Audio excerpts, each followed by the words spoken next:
village boy, actually, and I studied in Abia State. I went to a community secondary school in Ovim. After that, I went to Federal University of Technology, Owerri, Futo, and then the bachelor degree in electrical electronics engineering, specialized in electronics computer engineering. And I would say, at the highest of all, that Futo is the best university in the world. And I know I've been to many. So you can count on that. It's a very wonderful school. So basically, you actually...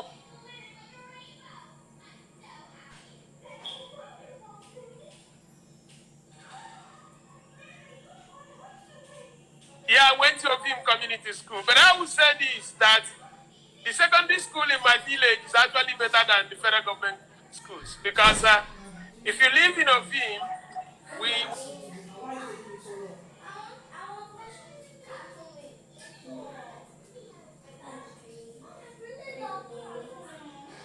have about how many governors? My kinsman, former governor of Imo State, is my kinsman. So our schools are really very good. So don't just think it's another community school. It's really, in short, Abia State University today does their computer science experiment in my secondary school. So it's a very good one. And so you have a very good background. But do you think your parents play a very strong role in your growing up? Absolutely. I know I was brought up with a sense of decency, honor, and values. I actually grew up in the Scripture Union. So I grew up as a young man that I knew one thing, that if I do the right thing, irrespective of where I was coming from, that grace and mercy will see me to the mountaintop. So I'm a guy of faith, and I have always had this confidence that hard work can take you to any dimension or any level you desire to be. So where are you from in the east? I'm from Ofim, in a village in Abia State, just very close to Umuahia, about 35 minutes from Umuahia, the capital of Abia State. I'm from the same village as the former chief of army staff, Major Lieutenant General Ejika, and the former governor of Lagos State, Admiral Ndubuisi Ekekwe, and the former governor of Imo State, Major General Ejika. In short, in my village, you see most very, very important people. I'm from a very wonderful place. So from there you went to Futa. So how did you get Futo? So how did you get from Futo? How do you get to the US? Is it that I want to know? Is it that your life was planned, or is it that didn't just happen on foot like that? Or I want to know, is it that every step you took along the way, was it planned? I would say likely that my footsteps are planned, of course, because I'm a man of faith.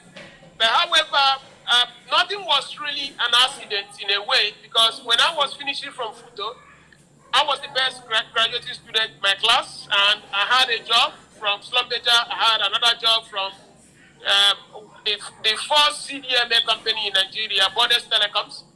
They gave me a very good car, gave me a driver with a Mercedes. They gave me a three-bedroom furnished apartment in Aba.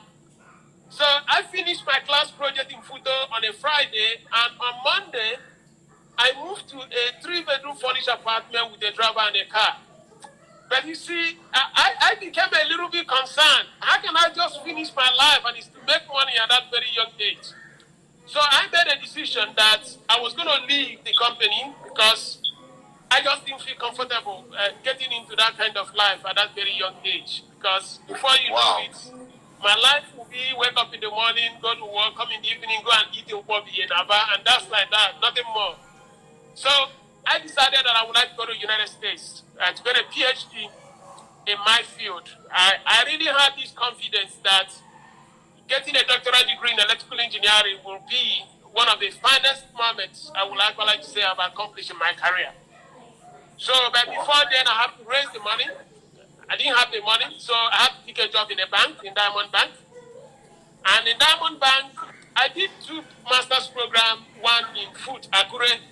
I actually went to Akure, and the MBA University of Calabar. and then a correspondence program in London for a doctorate degree in banking and finance. It was when I was doing that my supervisor now told me that I was really very brilliant, that he would like to get me a visa to come to London. So he wrote a letter to the UK embassy that I should go to the UK embassy, that he would like to see me, that I should come to London. So the driver in Diamond Bank went. It was to be a one single entry visa. So when we got to the embassy said, hey, we've never seen this kind of letter from this professor. So we want to give you a multiple 2-year. Do you have money to pay for this gentleman? The driver somehow had money paid for me, and just like that. So I would say I didn't plan immediately to be leaving Nigeria, but this man I didn't know him. He was just my supervisor reading what I was writing for the doctoral program, and he had a lot of attention. So at the end of the day, I got a NASA fellowship to come to the United States. So NASA helped in my fellowship, but that was when I actually arrived in the United States. Initially, I was living Nigeria without anything really. I didn't have any scholarship. I didn't have any fellowship. But when I got to the United States, actually God opened doors that I was able to receive fellowship from NASA. Wow. And what gave result to that fellowship? Was it automatic? How were you able to get that done? No, it was when I got to US. Actually, leaving US was more a matter of faith. I just believed that America had money. And if I felt I was really very brilliant, if they were giving one person scholarship, they were going to find me out and give me one. So when I got to US, I didn't have money. I just went to the head of department in the university and told him that, hey, that I was in the bank, I was managing the bank's network. I have seen some of the challenges they were having in the department, that I can help them fix the problem. And just like that, the man couldn't believe it. And so I helped. Then as they started seeing my skill set, there was some scholarship available. One of them was from NASA. They interviewed me. At the end of the day, they now awarded me that NASA fellowship. And then by the time they gave me the NASA fellowship, I actually started becoming a big boy, because it was a very good scholarship. Yeah, and good things happened because of that. Prof, what it means is that you showcase your skill set to the school. Yes. I work pro bono. I helped them fix some problems in their network, because when I was in Diamond Bank, I was in the software automation unit, but I also got the certification in Cisco and certification in Microsoft. So those things were simple things. The bank was paying me. So when I got to UX, they needed consultants to do those things for them. I just said, hey, you don't have to pay an external consultant. Somebody from Nigeria has this skill, and I can just do it for you free. So when I told the other department, in America, there is no free lunch. And all of a sudden, you see this guy from Nigeria who can get the job done, and he doesn't want you to pay him. So in a way, they were very, very appreciative of the fact that I could get the job done. And then those opportunities started coming. I think that was really the breakthrough, because I found a way to give them something before they could actually give me something. And that was the confidence I had in America, that if you can show excellence, the society will find a way to reward you. I don't want to go too much deep in your NYC. You remember?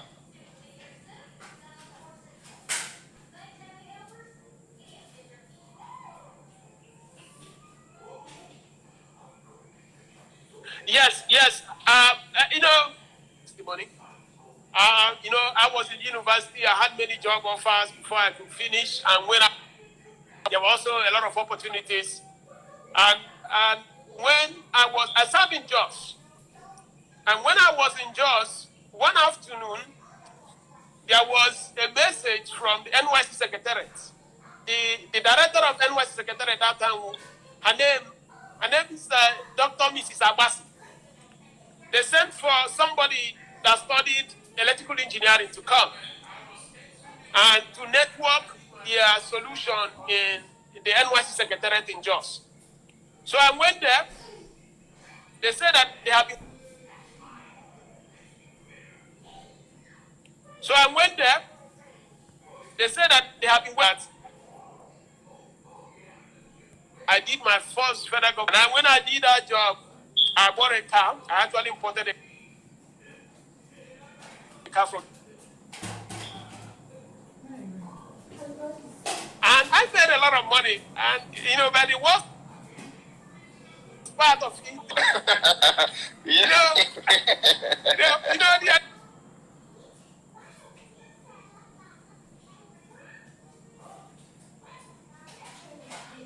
is this award they call best? An Igbo man, this Igbo man, it doesn't go out of us. Yeah, and he was very good. He was very good because. So that we don't waste so much time. I know you have a lot of story, but I'm privileged to have idea to some of your story. So I'll try to be picking it on so that we don't take so much of your time. Quick one, but how does the invention started? Is it that you have flair? You've shown already that you have flair for providing solutions. Okay, that have been established in your NYC, in your school, and even abroad, even at the bank where you are working. So it's obvious that you are looking for solution to provide, which in return brings back money. Okay. Now, how come you started doing invention? Is it that it's part of your project that suddenly, or it was a conscious effort? I think the key thing here is really having this human philosophy that challenges have to be solved. There is this construct in Nigeria, or I would say in Africa, where if you see a problem, you just go and write it in the Vanguard or the Guardian newspaper. And once you have written it, you have done your part. Whether that problem has been solved or not, you don't care.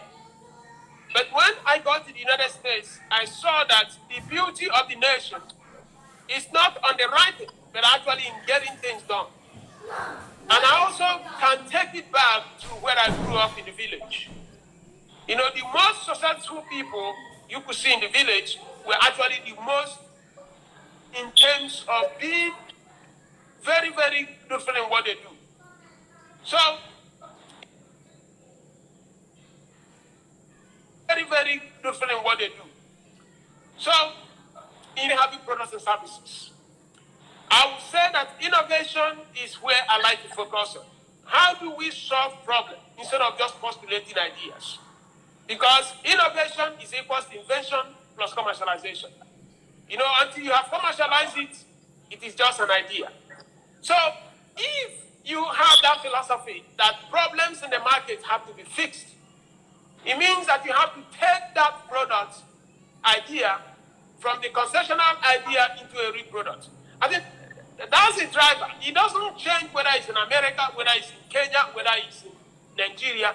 If you have it, you have it. And the key thing is that when you see something that is broken, you ask yourself, is there anything I can do beyond just talking about it to actually making things happen? I think that is the philosophy, and that is actually some of the things I have seen in America, and that's the life I like to live. Wow, that's great. So I know you have invention you are part of people that developed the accelerator on the iPhone. Is it part of your PhD work or it was a separate work? No. That was actually when I finished PhD, I got a job in one of the finest semiconductor companies in the world. They make about 78% of all the converters that are used in the world.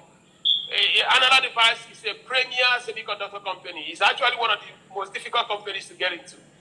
So when I got in, the job was to build a accelerometer that we use in an iPhone.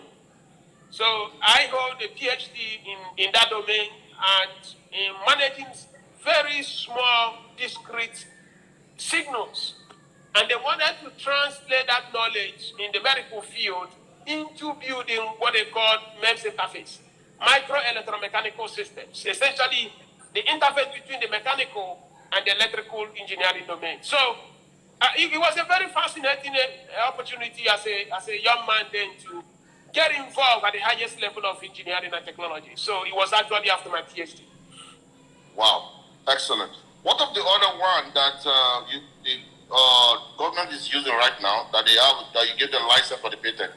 Yeah, that was actually my PhD work. that was is on my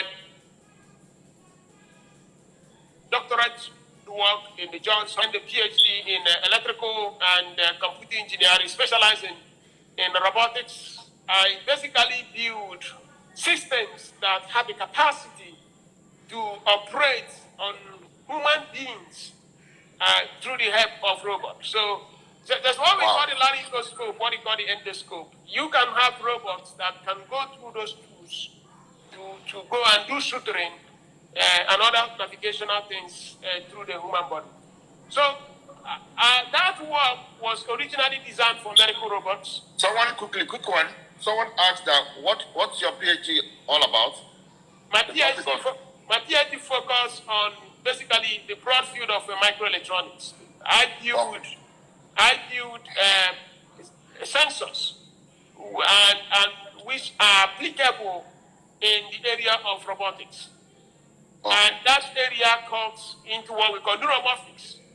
Neuromorphics is a special branch of electrical engineering that focuses on understanding human biology, understanding human anatomy, and then figuring out how you can translate that human being system into microprocessors in terms of silicon.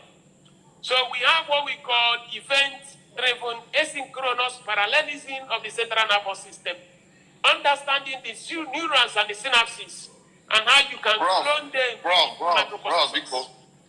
See, if we get together academic, I have to be careful so that we don't go. But that is fine. I think I'm trying to explain to the young man or the young woman. So it's called neuromorphics. Okay. It's a branch of engineering. But we've gotten it. It's part of microbiology and all of this. The most important thing is that you'll be able to use this idea to provide value that is generating income.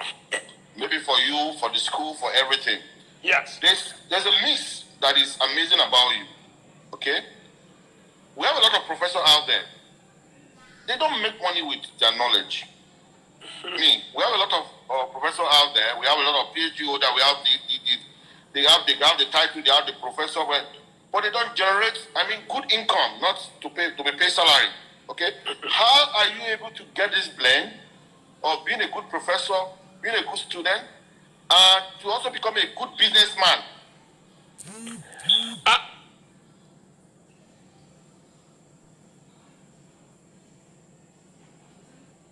I think that one is because of the Igbo Boy in me. You know, we like. Can this habit be developed? I would say if you grow up in a typical Igbo community, I say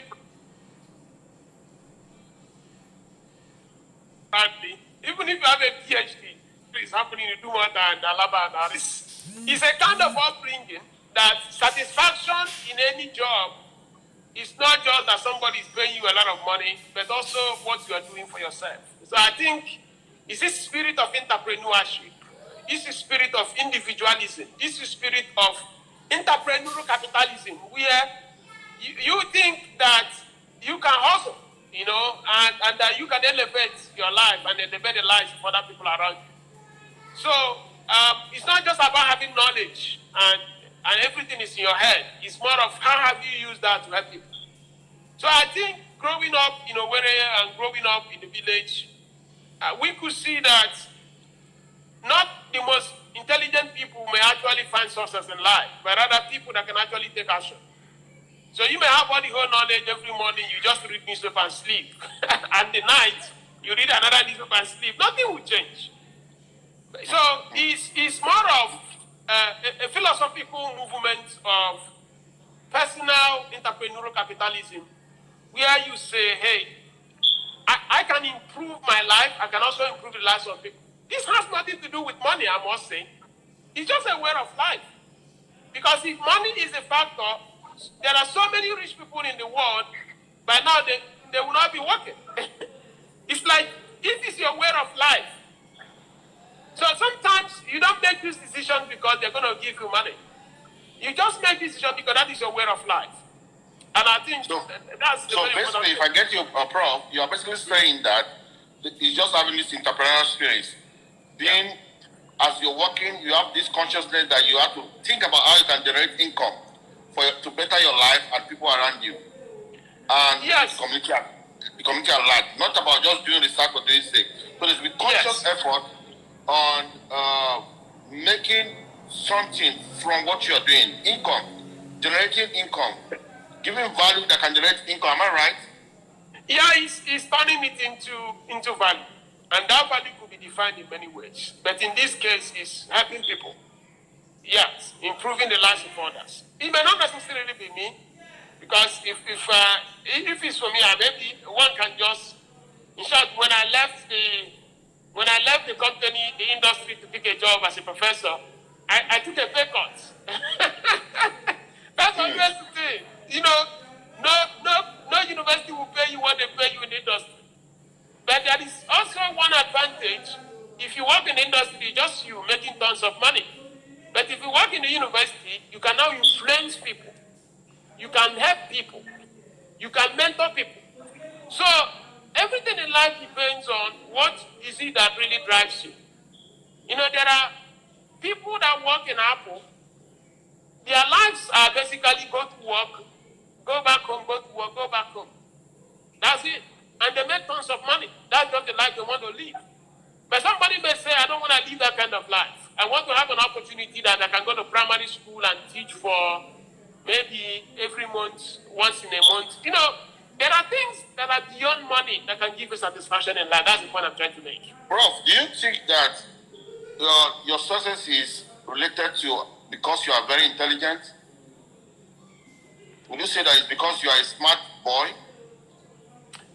I have to be very humble, because I've seen more intelligent people and very smart people. You know, we are all village boys. But one thing I know. Do you think that it's because you are academically sound, not you're academically sound, that is what makes you achieve this much of success? I want to know, because all of us are not that brilliant on that level. No. You know, the success in life, from my own experience and also from my own understanding, it's not necessarily a question of being academically talented. I always tell my classmates when I was in Futo, I was not the brightest guy in class. But I was always the guy always topping the class, because I work hard. In short, the brightest student when I got to Futo in our year one, he dropped out in the second semester because he had a very lousy habit. By 9 a.m. he was still sleeping. But those days in Futo, if you don't go to class by 4 a.m., you will not stay in the front because there were no seats, especially the general studies class. So for you to attend the class starting at 8 o'clock, you need to be at least 6 a.m. waiting for the professor if you want to hear him, because they used to use the loudspeaker or all the public address system to speak those days. Prof, so I can say, from what you have said, it's about determination. Determination and discipline. Discipline, perseverance. It's not, you need to be smart to a level. But it's not a question of being a genius. Because you could be very smart, and if you don't have discipline, I'll give you an example, just a practical example. You may have 10 chapters to cover for the exam. And you say, okay, I have 10 chapters for this exam. So let me start planning a week before to review it. Another student will say, no, let me just wait for 24 hours to the exam. I will review the 10 chapters. He may be smarter, but he could get to only maybe 7 chapters before he runs out of time. Whereas you, who may not be smarter, you have planned that you have to cover the 10 chapters. And by the time you get to the exam hall, you are prepared for the 10 chapters, whereas himself was only prepared for 7. At the end of the day, you may do better than you. So basically, discipline. So that's the way I see life. It's not about being smart per se. It's the ability to organize yourself. You know, if you don't organize yourself very well, you could be very smart and you cannot accomplish anything. I have seen people with first class, people with very good grades all over, but they cannot manage their lives because they are not managing their time. You know, when a man or a woman can manage his or her time, he or she will find great success in life. That's what it is. So time management is key. Yes. Personal organization. No, Prof, now, if we have people out there that want to start, because I know you are part of a lot of startups in Africa and all over the world. I want to know, what will you advise for new people that are starting new businesses right now? They are starting new businesses. Some of them don't even know what to do, how to go about it, where to go, and how they don't even have anything to do. They just want to. They are eager to be successful. They are eager to have a good life. What advice will you give to someone who, one, does not have an idea yet, one, has an idea but doesn't know if the idea is the right one? What advice will you give someone that is just starting from scratch right now? Okay, first thing first is starting a business is not a vacation job. To start a business is a vacation job. Oh, I'm tired of listening to this, my CEO, my boss. I hate her, I hate him. So let me go and start my own company so I can be the boss. I can do whatever I want to do. I'm telling you, starting a business is not a vacation job. In short, if you want to be successful as an entrepreneur, you must be ready to work 10 times more than you would have worked for somebody else. Because there is no more 8 o'clock to 5 p.m. or 9 a.m. to 4 p.m. Those kind of things. Because life now is not 24 hours. Work for yourself. And because if you don't work for yourself, you don't get paid. The bills will not stop. My recommendation to people is this.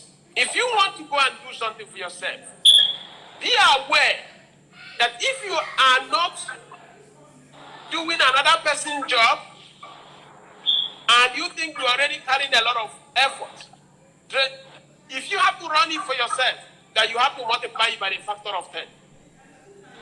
But if you have a good idea, one of the most fascinating things about entrepreneurship is that if it succeeds or if it works out, your benefits are in multiples, not linear. When I say multiples, you can just transition from being this guy in Lagos into something else.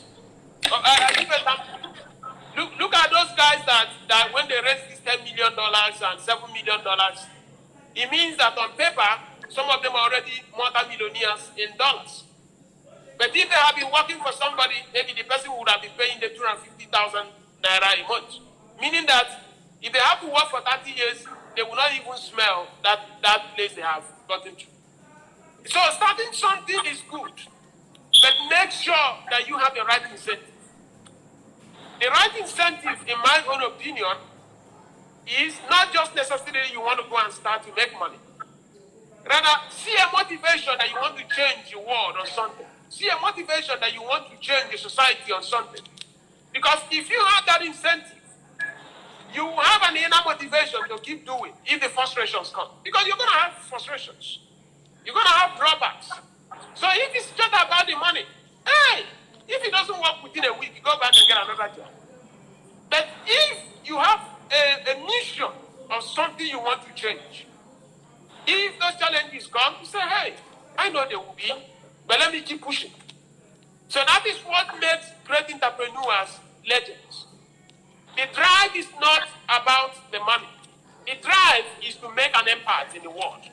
And when you make an impact, it usually translates to money because the society will reward you for helping them fix a friction that exists in the marketplace. Because the essence of having companies is to fix market frictions. People have problems they want you to fix. And the day you fix them, they pay you money as revenue.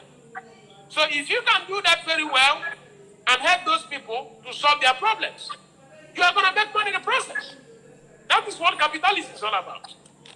But you need to have the right decisions. Thank you, Prof.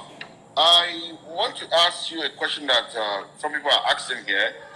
They say, what is the difference? When you say a company is a startup, what does it mean? So a startup is a company that is growing very fast.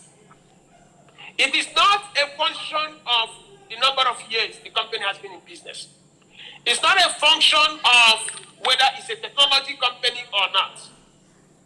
A startup is a company that is run by an entrepreneur, not a small business owner. A malam who has a small shop in front of your yard in Lagos or Aba He's a small business owner. He's not an entrepreneur.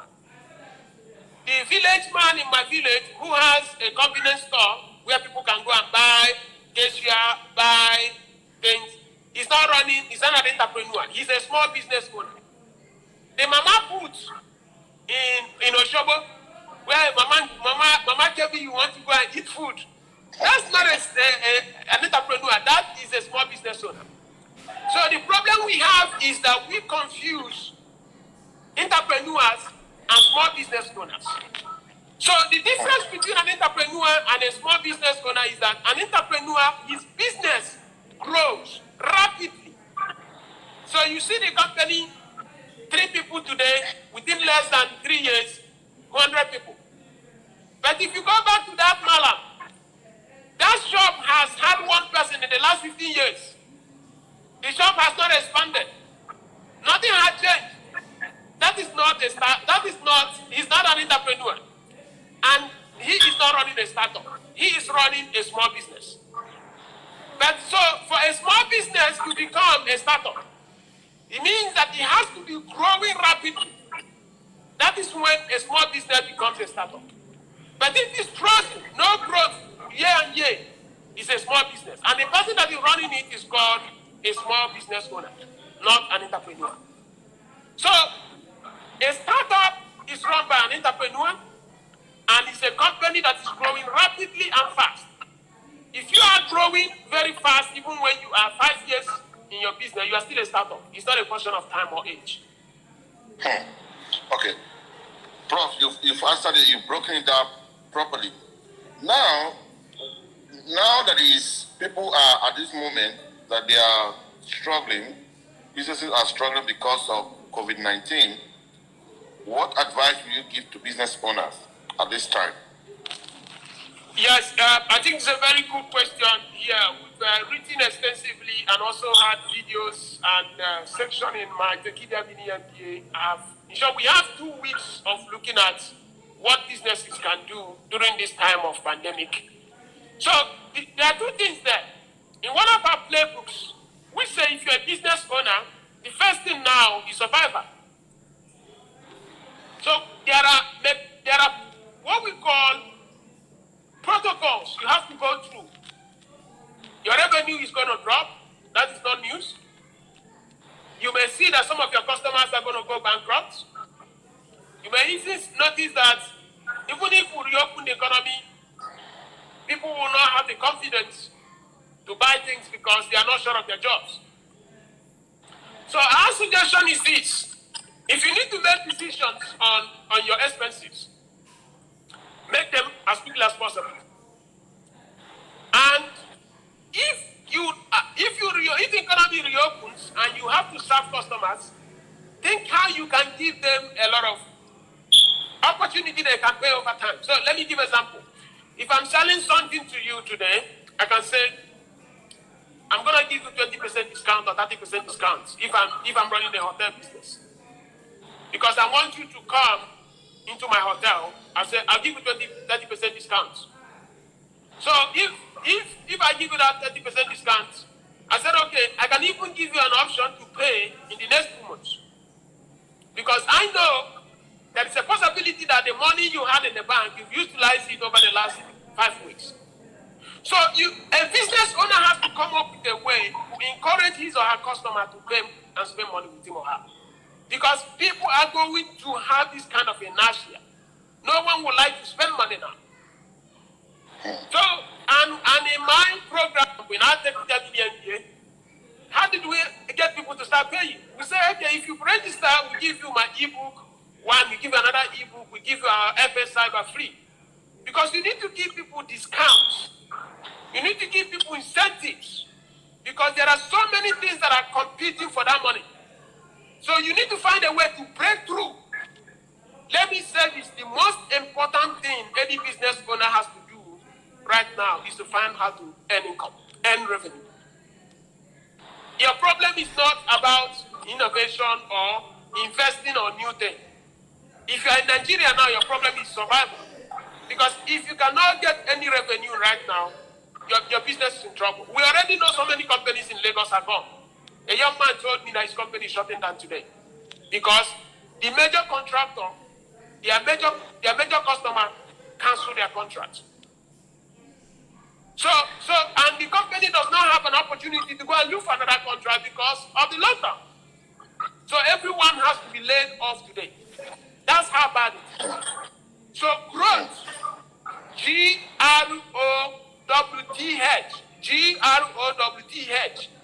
is the most important thing any business has to look at now in Nigeria.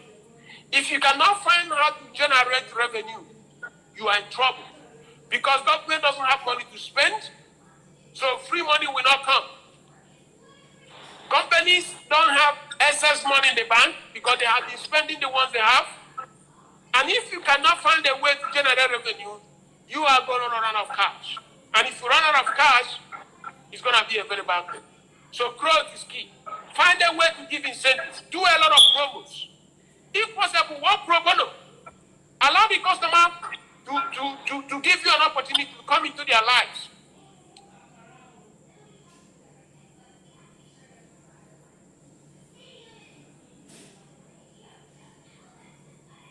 And from there, you start getting a word to our young people out there, because we're taking so much of your time, so that we can allow you go and continue your other endeavor.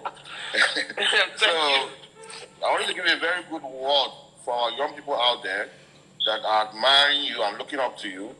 Please go ahead, please.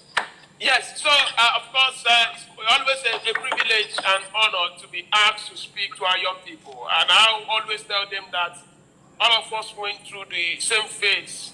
But one of the things I have learned when I was growing up is if you can find a way to have control of your life, when I say having control of your life, it means that you don't allow other people to influence you, especially your peers, in a way that can be very, very damaging. When I got into the bank in Lagos, after I made a mistake of getting money from NYC, going to buy a car, but when I got to the bank, I realized that was not necessarily the right thing to do. The most important thing for me then was to find a way to develop myself, acquire the necessary skills when that opportunity was there. So I started investing in myself.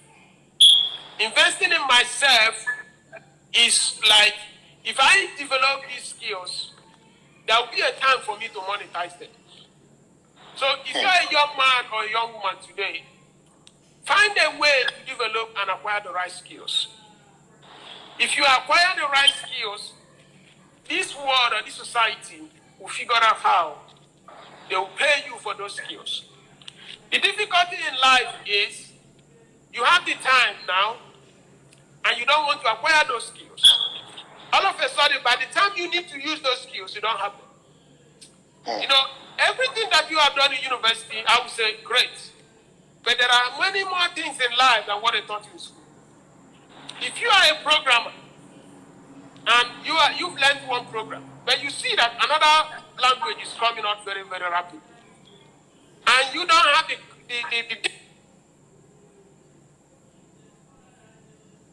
discipline to say, I need to go and learn that new one.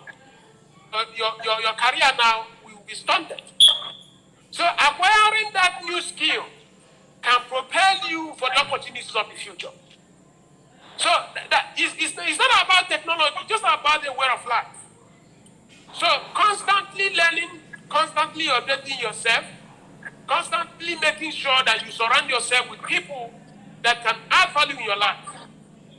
If you do those things, you will be very fine. I'm not talking about getting certificates. Maybe, there is a difference where people think that because they have a certificate, that's why people respect them. I don't think we're in that society anymore now. People are, companies like Google, they don't even look for whether you're a degree holder now. They have removed all.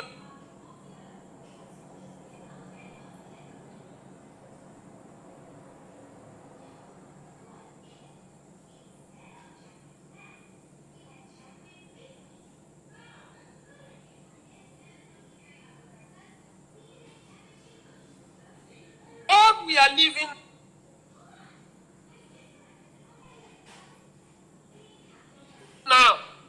world that is not built in the United States. So at the end of the day, everyone is shopping for, and if you position yourself in that Branson, Bill Gates, the influential people in the world, I understand them. Yeah, listen, I didn't know them in the village.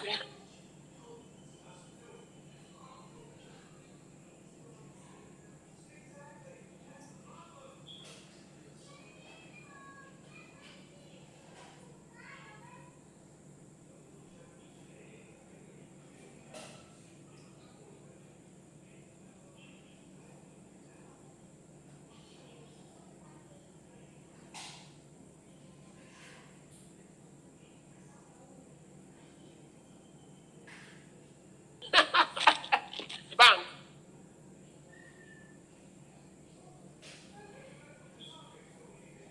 I said, we never even imagine that such a thing is possible. That's how you are going to rise.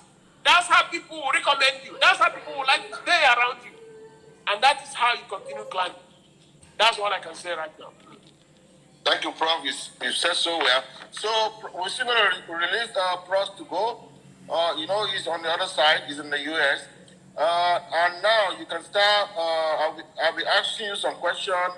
As you are answering them, the best answer we pick for live chat. We'll be giving out our grant. So we have to let Prof go now. Prof, thank you so much. Thank you for your love. Thank you for how you were able to make it. I know it's a sacrifice. We appreciate every bit of you. And keep up the good work. We love you. Take care, Prof. Thank you so much. My people, they say, I want to say good evening. And I miss Lagos, actually. And they stay blessed, people. And blessings. Bye-bye. Bye-bye. Bye.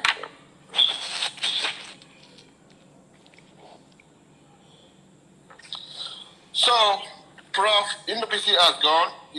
He's done a lot of beautiful things, and it's amazing that he was able to give us up to close to 50 minutes of his time. That's amazing. And thank you for all the audience. We see that a lot of people have stand still and on the program to watch this and all of that. So what we will do in a bit to try to be fair as much as possible, we're going to be throwing a question out, and the best answer we go into live call. Okay? The best answer we go into live call. Okay? So are you guys ready? If you're ready, let me see your hand. If you're ready, let me wave at me if you're ready for the question.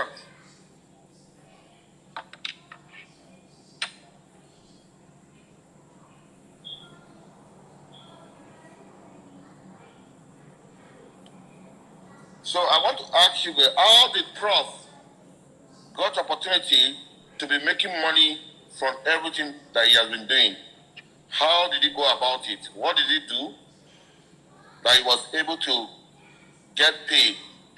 What did he do that he was able to earn income virtually on all his activities along the way? What was the strategy? Well, he played the same strategy in the school. He played the same strategy in NYC. He played the same strategy in his PhD. He played the same strategy when he got to the US in place of work. Played the same strategy, and he's still playing the same strategy today. So, what is the strategy that Prof used all the time to get paid for his service? No, he communicates his invention. No.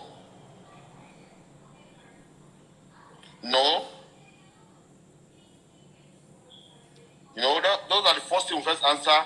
Continuous learning, no. Invention, no. I'll keep. He complicates his invention, no. They say he got money through his knowledge and skills. Yes, that is a bit halfway. Somebody is almost there. He got knowledge through his knowledge, and somebody said, somebody said something that is very important. Let me see. He believes the challenge has to be solved. He believes the challenge has to be solved. Somebody said something. I want to pick the best. He was always providing solution to problems. Yes, that's what he does, but how does he go about it?